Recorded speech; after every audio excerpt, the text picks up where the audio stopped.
Hey, Adam Dukes here. Welcome to Dad-Preneur episode number 7. Stop trying to be everything to everyone. This came up, I saw in a Facebook group this guy asked. I've seen this guy ask probably 2 or 3 times in the last, I'd say 6 to 7, 8 weeks. He asked the same question, kind of rewording it. It's a Facebook community of, I don't know, like 10 or 15,000 entrepreneurs. It's a huge community. He's got a ton of feedback in the past, and he obviously doesn't listen to it. What he asked is, he was asking how to get your foot in the door. He's a web designer, print shop, graphic design, all website services. He was trying to be everything to everyone. And he had asked how to get your foot in the door with some businesses to get some business. He's new. I believe he's fairly new, going out on his own. He's kind of just getting started out. I have 5 years experience in the kind of the agency, doing designing websites, helping small business owners world. So I feel I am an expert and have and responded to him. I've responded to him in the past. I'm not nice about it. I'm honest about it. Because like I said, I have 5 years experience. I want him to avoid the struggles that I went through. And the advice that I give him, honestly, could be worth $1 million if he uses it. If he doesn't use it, it's worth what he paid for it. Zero. So anyways, he was asking how to get a foot in the door, and I said, do you have a niche? Someone else actually commented, what is your niche? Get a customer avatar in that. And I asked him, well, you have to drill down and have a niche. And I also told him, my best piece of advice I could give you is to be a specialist, not a generalist.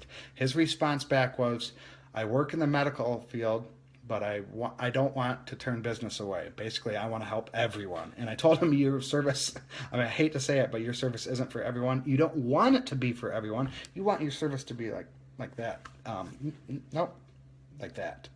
To that many people, to that many businesses. You want to be a specialist, not a generalist. When you're a generalist, trying to be a jack of all trades, master of none, you compete on price, and that is the fastest way to the bottom, and that is the fastest way to go out of business. If you're a specialist and you only serve a certain type of clientele, maybe a certain service as well, you can charge 3 times, 5 times, even 10 times, possibly even more times if you can share the value, possibly 10 times what you could typically charge if you were trying to serve everyone. And also, when marketing services like that, your product or services, this is product too. Your product isn't for everyone. I hate to break it to you, but I'm kind of referring to services because that's what this guy was asking. And that's what I can relate to, because that's what I tried to appeal to everyone. I had the best websites in town.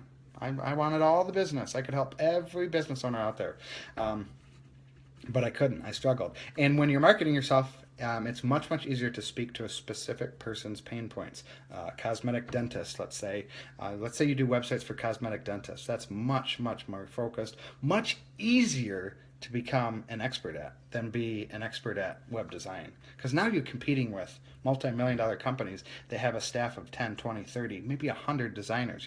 When you're a one-man operation, you got to go in with a laser. Let's say cosmetic dentist websites. It's much easier to speak to the pain points of cosmetic dentists. They have different pain points than the pizza shop down the street, or the private investigator, or the gas station, or the cheeseburger stand down the street. They have different pain points. If you can talk to their specific pain points, and that cosmetic dentist is like, hey, that's for me. That's what I go through. Those are the pains I go through. They're instantly going to want to talk with you and hear what else you have to say, because you're speaking their language. If you can understand their problem better than they can, you get them nodding their head. Yeah, that's me. That's me. You're going to win. So if you're going into a service business, it is extremely important to realize your service isn't for everyone. You don't want it to be for everyone. You don't want it to be for 50%. You want it to be 1%. Focus on that 1% and go deep into that. I'm actually reading the book, The One Thing by Gary Keller of Keller Williams. I've heard about it for years. I've meant to read it for years, and finally just started reading it today. It's about focus, and it's an excellent, excellent, excellent book. I'm only 10% into the book, but it's about focusing on one specific area of your business. And again, I posted a thing, Steve Jobs gave advice to a Nike CEO. This is very similar, is to do less. That's what Steve Jobs did when he came back with Apple, is do less, not offer every service, or for him it was every product in the book.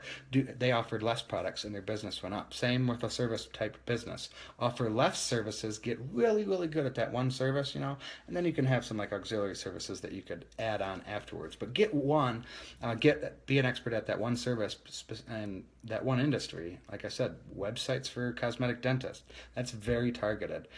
So that is my advice. If it's a product business, I don't have as much experience in the product business, but I'm a big fan of less is more, and that's very important. Hey, thanks for watching. I really do appreciate it. This is kind of a new show that we go live every weekday at 11 a.m. Hey, if you got a dad, if you got a friend that's a Dad-Preneur that's aspiring to be an entrepreneur, maybe he is an entrepreneur and is a dad, why not tag him down below? We're calling a thing called Tag a Dad, and I'm relying on you to kind of share this message and kind of grow this little show organically. So thanks for watching the one person. I do appreciate it. It does show me one person. It just doesn't say who. So I do appreciate it, and I will see you tomorrow. Thank you.